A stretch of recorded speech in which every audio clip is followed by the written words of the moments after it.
G'day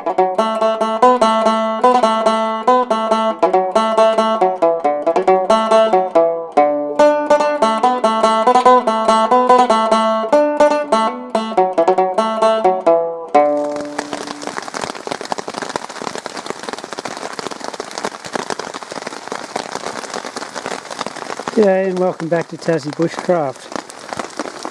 Just about to go to bed here. Camped out under a tarp with a tent as well.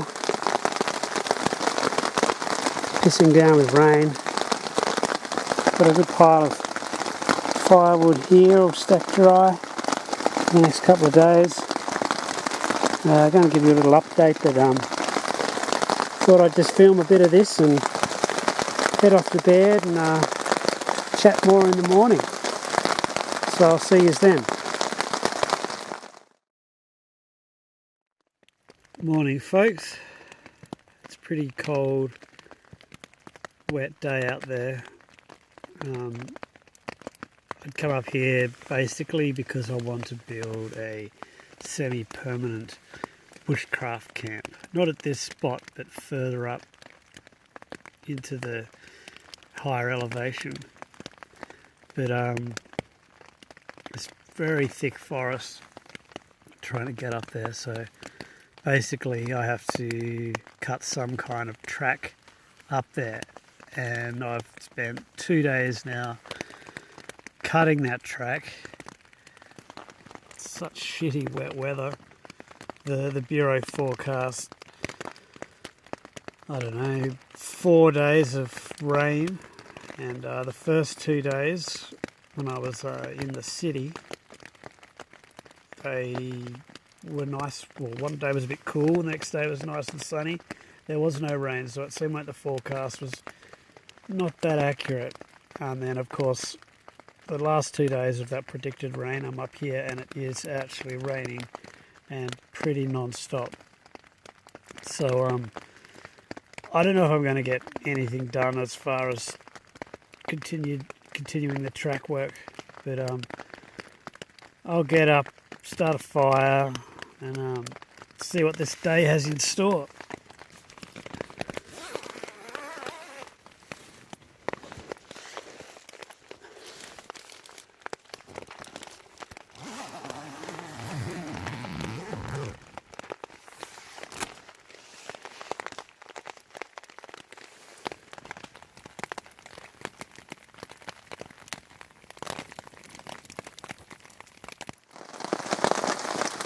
This ground is completely crawling with leeches. My way of avoiding getting leeches is tucking my pants into my socks.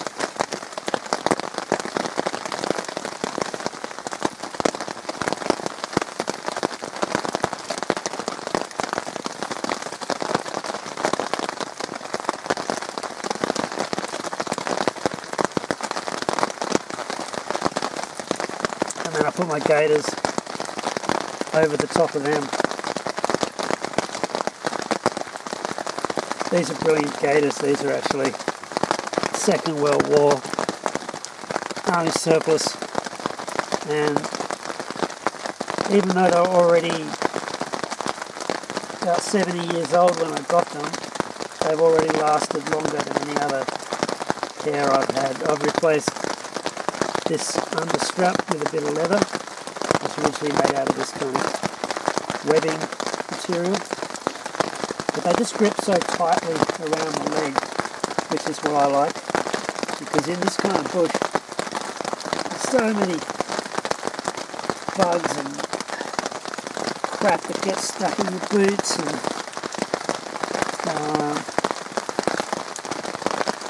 leeches is the main thing. I mean, it doesn't really bother me, the odd leech, but if you don't take precautions here, you just get covered in it. And you get blood all through your clothing. These take a bit longer to put on than your modern gaiter, but they're worth it.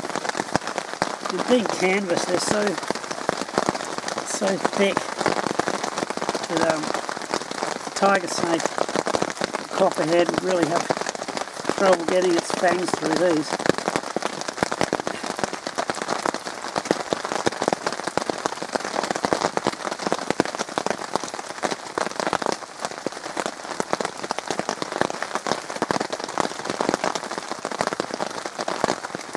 You can pick these up for like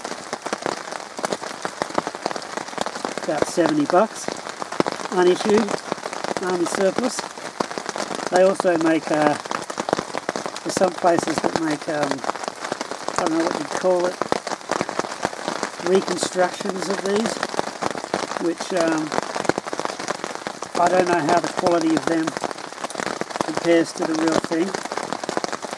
And, I don't know, $70 might sound expensive, but that's about the same as what you pay now for a good quality pair of Gore-Tex gaiters. And I'll choose these things any day over Gore-Tex, just because the kind of scrub I walk through, Gore-Tex at this level of the leg is just going to get ripped to bits on thorn bushes.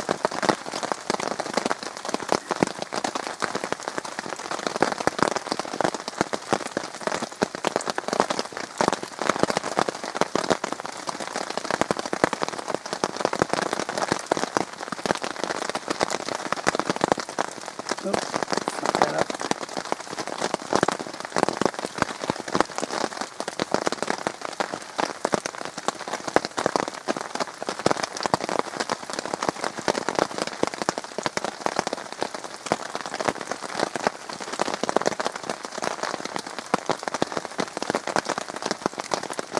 I just finished that off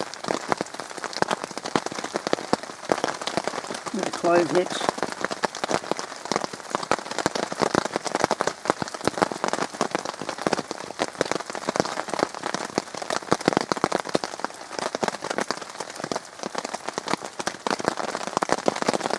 Tuck the excess down in there, and they're much faster to take off than on, because you just quickly pull those bits out and they're off. Alright, I'll pause the camera because you don't need to see me put two gaiters on. I've got some dry kindling that I managed to stack up under here before the rain started.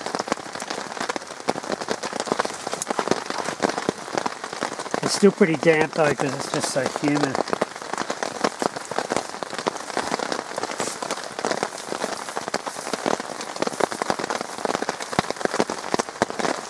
Bit of bracken's always handy to get it going with.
Starting to get a good coal base now,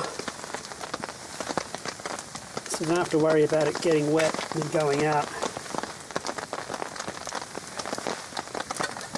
Bit of rainwater I collected last night, full of dirt.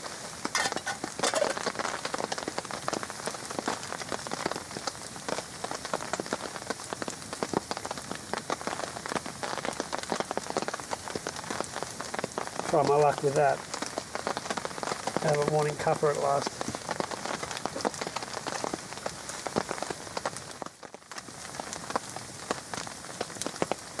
So yeah, in the last video we looked at an old army canvas pack.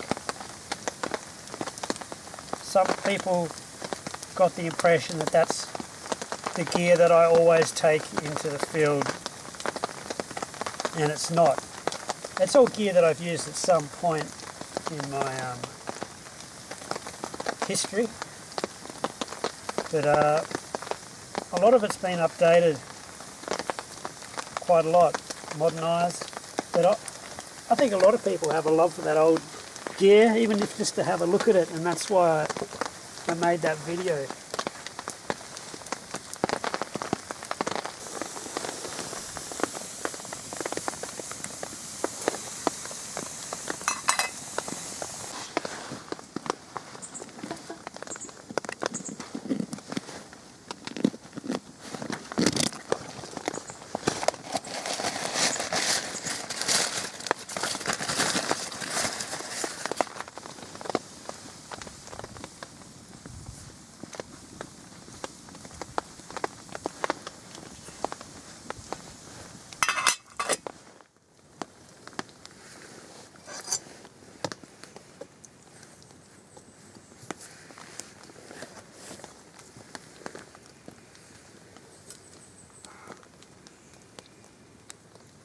Oh, that's good.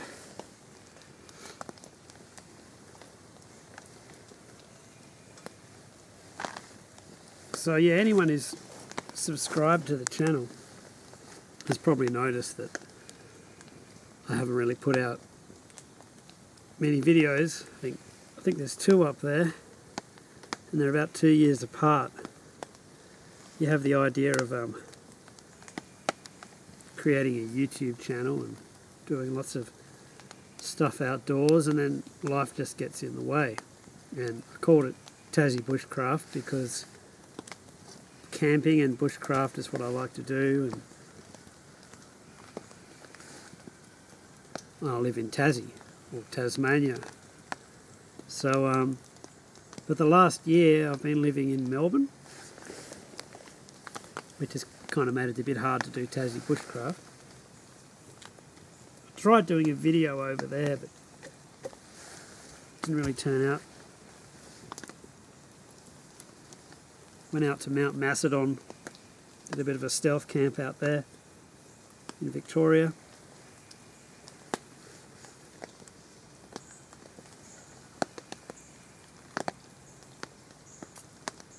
And so I'm still officially living in Melbourne, but come mid next year, mid 2019, I hope to be back here permanently, and over the next few weeks I'm going to be here, so I hope to do quite a few videos in this time.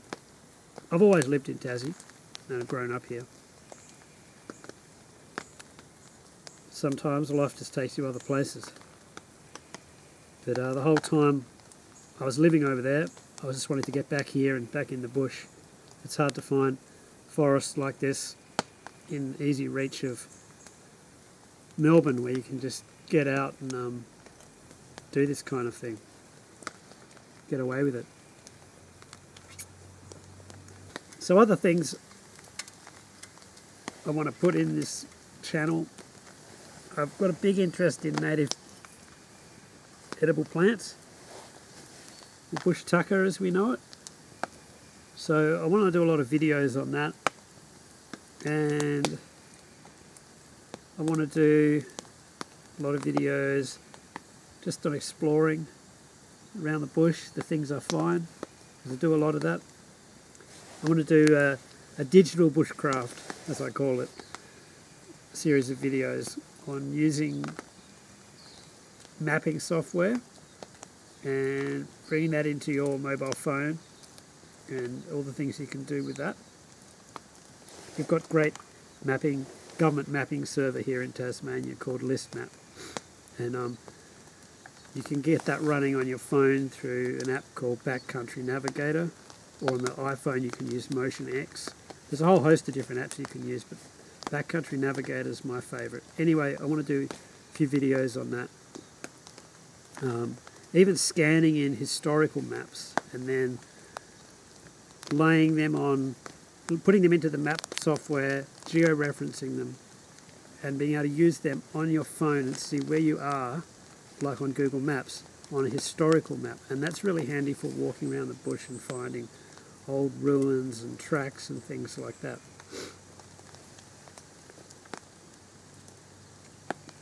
Things that aren't marked on modern maps.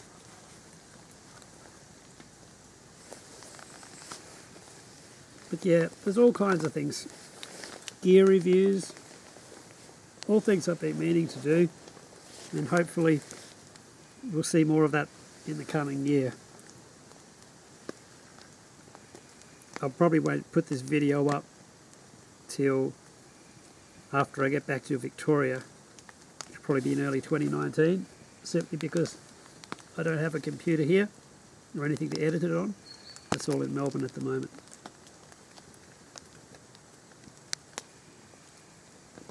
Anyway, it's been a bit of a long rambling video, but there's not really much else I can do in this weather, and I think it's been a good opportunity to update you all. I'll see you in the next video, or maybe there'll be more to this video. Let's see what happens.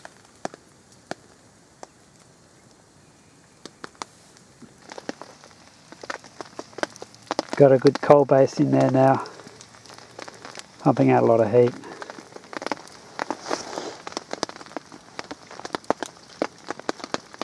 As you can see, that looks like that rain band might be moving on, and I don't see too much behind it, so might get a bit of clear weather. Probably remain pretty cloudy and cool and damp, but it'd be nice to get a bit of dryness to pack everything down in.